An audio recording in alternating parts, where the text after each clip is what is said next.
Good afternoon, everyone. I first thank DEF and UNICEF for giving us an opportunity to come here and share the work that we have done. So I'm just going to talk to you all about two initiatives that we have done in health space. In monitoring and tracking. So I'll just briefly talk about our company. So I'm from a company called Unifor. So it is incubated out of IIT Madras Rural Technology and Business Incubator. We started 6 years ago, and we've been focusing on speech technologies like automated speech recognition, voice biometrics in Indian languages.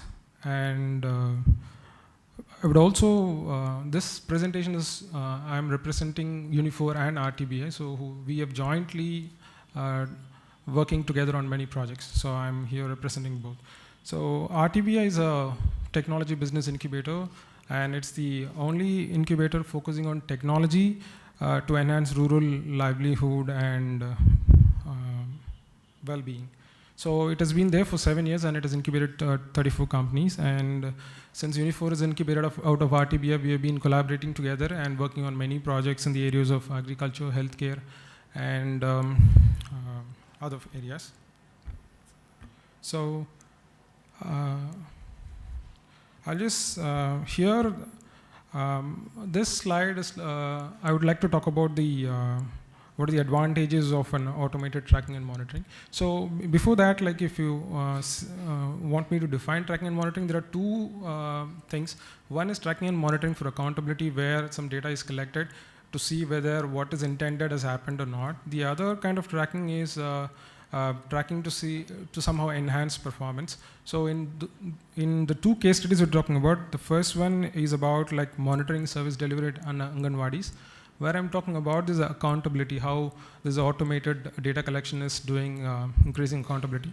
Whereas in the second thing, I'm going to talk about like how tracking and monitoring of patients is enhancing performance, also enhancing outcomes. So let's first, before going to these projects, I'll just talk about the platform which is being used for developing like in these two projects. So it's a platform called VoiceNet. So you can develop speech-enabled IVR applications using this platform, and you can also build web applications to see reports. And the other differentiating feature about this is you can build speech-enabled applications, like you can make the system understand what you talk. So not like literally anything and everything, but a limited vocabulary. And also you can use this to authenticate a person, like identify a person. I'll also talk about like how this is being used to increase accountability. So let's move to the first project. So this is a platform which we developed for monitoring the services offered at Anganwadi centers. So this is a pilot which is done in Dar and Gunawat districts in Madhya Pradesh. So the partners being Unifor, RTBI, and the National Research Development Council.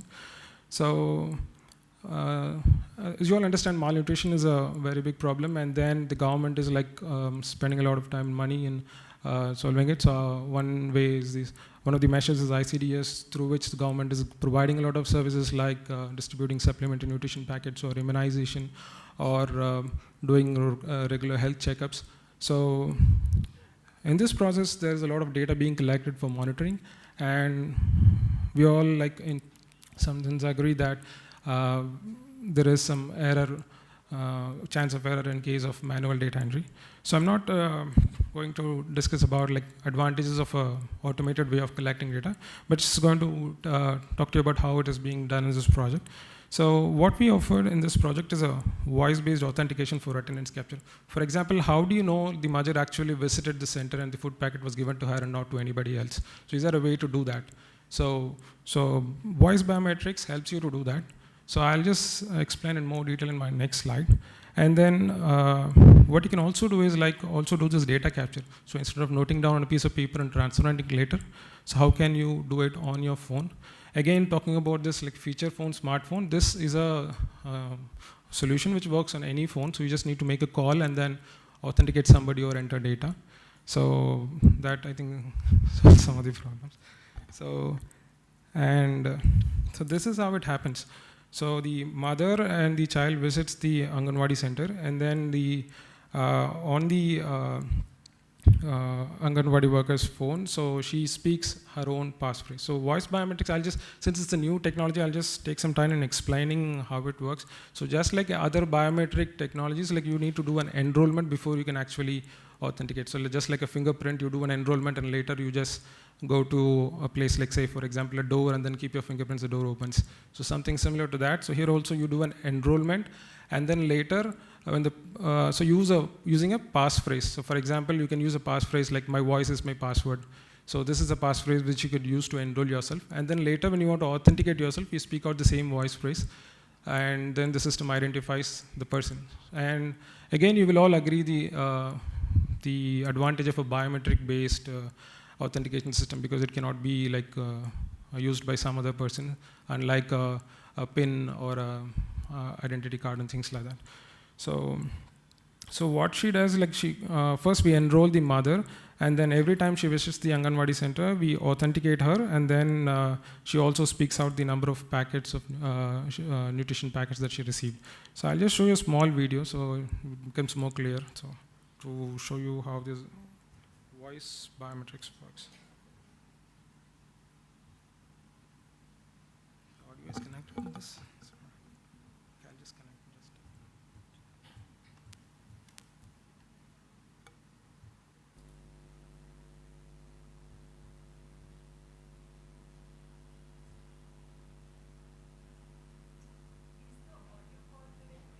Yeah, it's connected but doesn't play.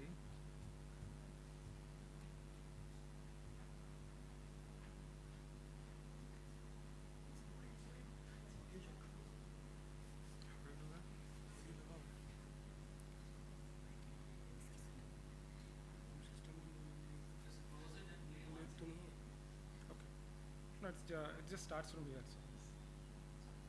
Oh, the audio, is it? Okay. Yeah, sure. See this.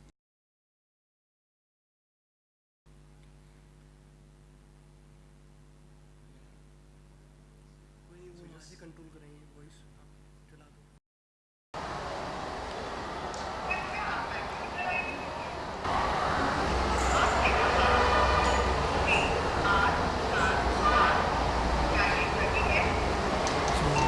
नहीं.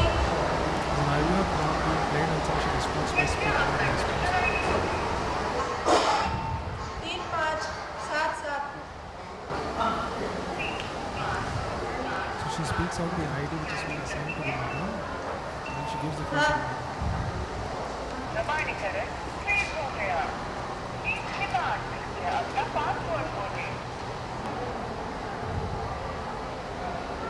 आपका प्रमाणीकरण कामयाब रहा. प्रमाणीकरण की प्रक्रिया 3, 5, 8. क्या ये सही है?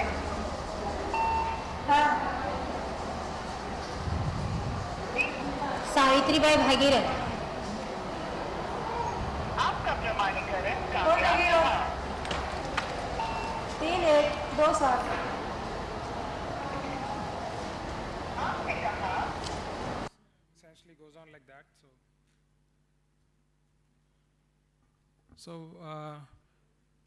this is the technology, but there are some technological challenges we encountered, and I'll talk about how we overcome them in the slides to come. So quickly, I'll just take you through this flow that we have. So once you go and do a registration, and then where you capture the passphrase, and then give the mother a 3-digit ID, and which is being later used while authentication. So, and then data is being collected. So this is an example of an IVR menu where you collect data about weight, nutrition packets, or if you had a counseling. We had this option of mortality where the mother reports about the child's death, but it wasn't used so often. And then key findings and challenges also. So initially, as you see, women were able to use this IVR-based application. So just as you saw in the earlier presentations as well, so they find it comfortable to talk to a system and then give their inputs. So, and also it did not take a lot of time to complete the call. It took around only 2 minutes to do that. So, and talking about the challenges, so first thing is like you need to, this can only work in places where you have a mobile signal. So if there is no mobile signal, it doesn't work. So because you cannot make a call. So that's one. And then the other challenges are like during this enrollment, for example, this is more of a training issue, but say for example, a dog is barking when you're enrolling, and then what happens, like whenever you authenticate, there must be a dog nearby.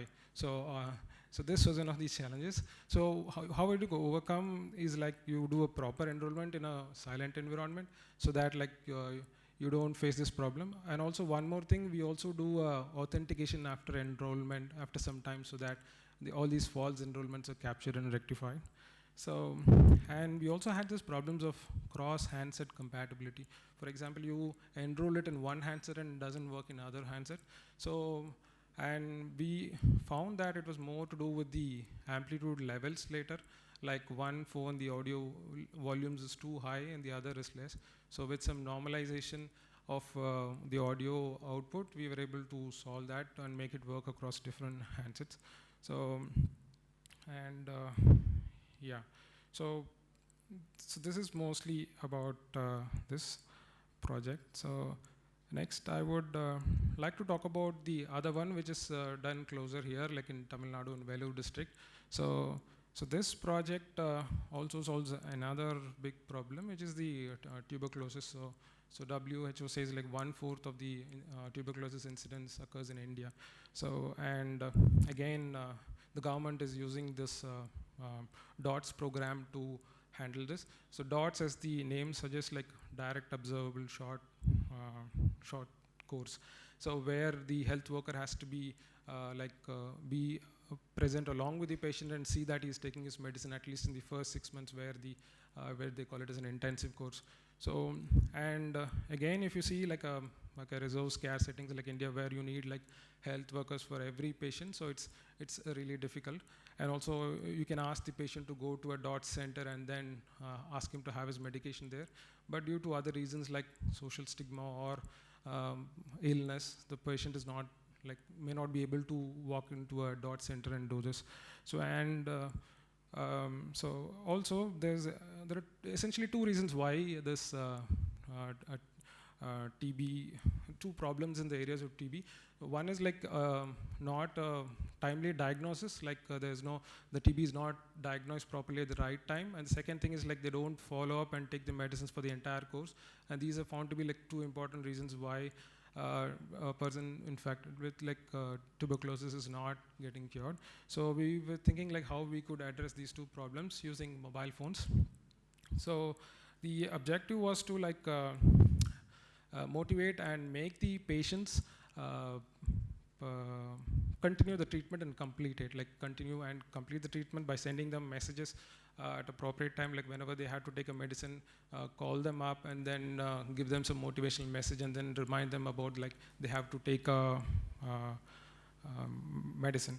So, and the second option was to also track the treatment completion. So every now and then there is also this laboratory test that they have to undergo. And then we also had this mobile application which the health worker had, and then updating the results of these laboratory test results. And then, so essentially we were doing this, registering patients, sending out messages to them, both voice and text, and also using a mobile app to track the lab results. That was essential to see whether the persons who listened to mobile messages, did they complete the treatment and did they get cured. So we were just for tracking that. So this was implemented in Vellore district along with CMC Vellore and other partners like IDTRC and University of New South Wales. So we did a study. Okay, and before this, this is the system, how it works. So first, the patient is being registered by a health worker, and then after that, depending on the time preference of the patient, he or she gets a voice or a text message, and then you also get to know whether the person is actually listening to messages or not on a web interface. And also the health worker keeps updating lab results as well using the mobile application.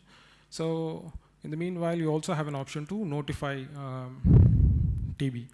So there's also another initiative like in which we have developed an IVR application for doctors to call up and notify TB. So one of the other reasons I was talking about where early diagnosis and reporting of TB patients. So in order to solve that, so we have designed this IVR application, so where doctors can call to and report TB patients.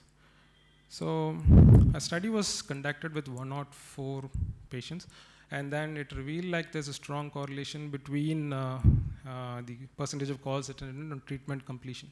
So the more the people listen to the calls, the more likely that they completed the treatment and then they got cured. See, one of the other significant thing to note here is like there were 4 patients who were like it was a relapse case where they failed to complete the course 3 times and then they got TB again, and then the 4th time they had this mobile messages going to them, and then they completed the course and got cured, and that's something to be noted. And so we also had some qualitative interviews with the patients, and then asked them like how did they feel about the messages, and then they found the messages to be like act as a trigger when they had forgotten to take the medication on a particular day, and then also the motivational messages along with the reminders, it helped them to sail through like difficult times. And then it also act like they had a feeling that there's somebody to like who cares for them, and then ask about their health and all that. So these are the 2 initiatives on tracking and monitoring that we have done along with RTBI. So this on the next steps, look, we had done this pilot again for a year and then conducted this study. So the next steps on this is to like we're planning to integrate this with the government system. For example, for TB you have this NICSHI, and then for mother and child care you have this MCTS. So how do we integrate it to those systems so that like it's scalable and it goes across different states? Yeah, so that's all I have to say. Thank you. Questions? So.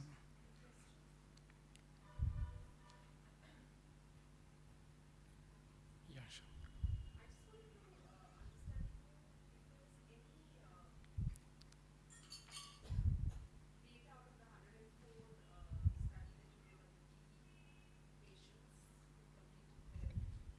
Completed their treatment. What works better, SMS, or was it always a combination of SMS and voice SMSs? Yeah, so they were given a preference, like all the 104 patients. So all of them chose voice, whereas some of them chose both voice and SMS. Okay. So it wasn't like somebody. So you couldn't do any disaggregation at any point in time to say that A works better or B works better. Yeah, so because we were sending voice SMS to all of them. So yeah.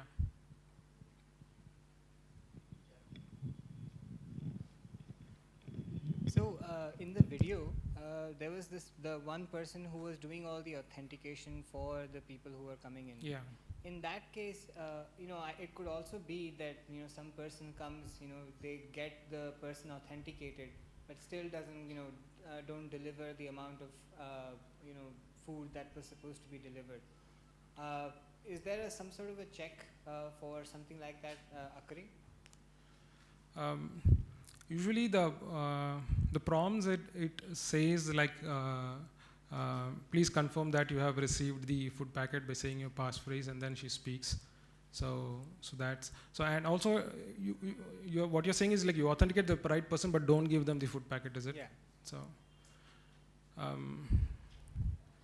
I mean, is it not possible that the person themselves, once they've received it, call and do this, or they receive an IVR call as soon as the packet has been delivered? Yeah, sure. So instead of doing this from her phone, like since in this case we didn't have all the mothers having their own mobile phone, but in case of where they have their own mobile phone, the mothers can just call and they didn't have to give even this ID. So just from the mobile phone, they could just speak a passphrase and then we could get authenticated. Yeah, that's certainly possible. Yes. But you haven't tried that? No, that has not been tried because not everyone had a phone there. So this. I see. Yeah. that it was doing, was that only digits, or would it also identify words? Yeah, it will also identify words. So there are two kinds of speech recognition. One is a speaker dependent and speaker independent. So speaker dependent is something which requires training, and once you train the system, it can identify long sentences that you speak. So what is used here is a speaker independent technology where it understands short words. So irrespective of who speaks. So it's not just yes, no. You can have even the IVR menu that you have. You can have them speak those menu, and then the system can identify that. So. Okay, my query was more related to the earlier presentations that we had seen. Okay. So would a form fill-up could also be a case that can be done through voice? Yeah, sure. So we have tried form filling apps also using this. There are certain fields which the system cannot recognize, like the name and address, so which has to be like audio recorded and transcribed later. And then also when the number of fields go high, so what we have seen is like there is the cost associated with these calls are like much higher than the other ways of doing it. For example, using a mobile app and then having a form to fill it. So if it is a short survey and then with few questions, close-ended questions, it can be still done through this. Yeah, that's what. Okay, so the cost is primarily involved in rechecking whatever that was done. Okay. Also the number of questions. So Okay.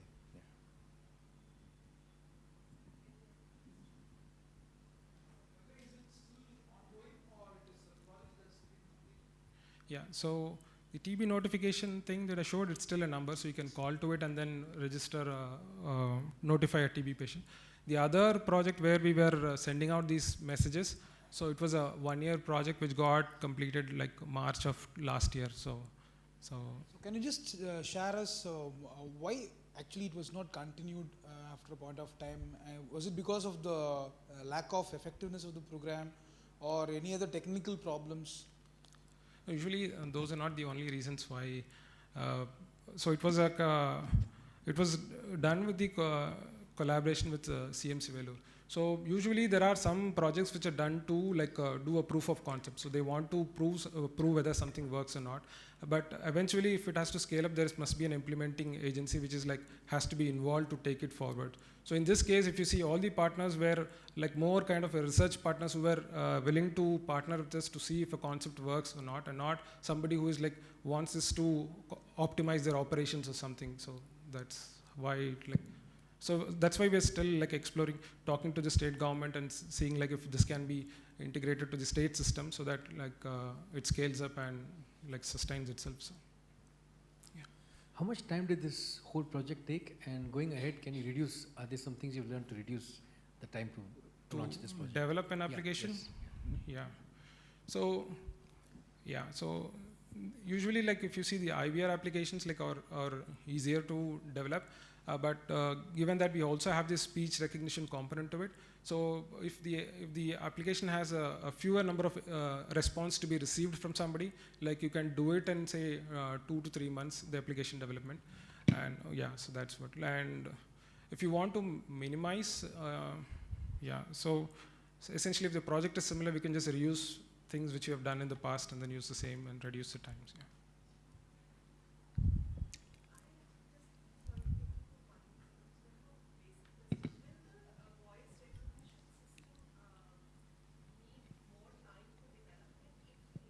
Changes? Is it by character? I'm just trying to see. So if you did it in Hindi and you had to do it in Telugu, would it change the duration required to? No, yeah. So if you have to develop it in one language versus 2 languages, so one language takes lesser time than 2. Yeah.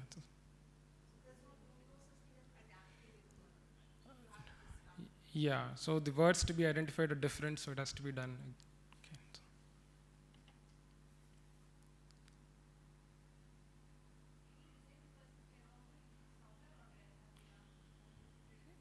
Yeah, so you just have to make a call to access this. So if you're able to like if you're able to make a call, you can use this application. So Any disabled person can also use it. yeah, unless like the person like he has to make a call and listen to what's being spoken in the.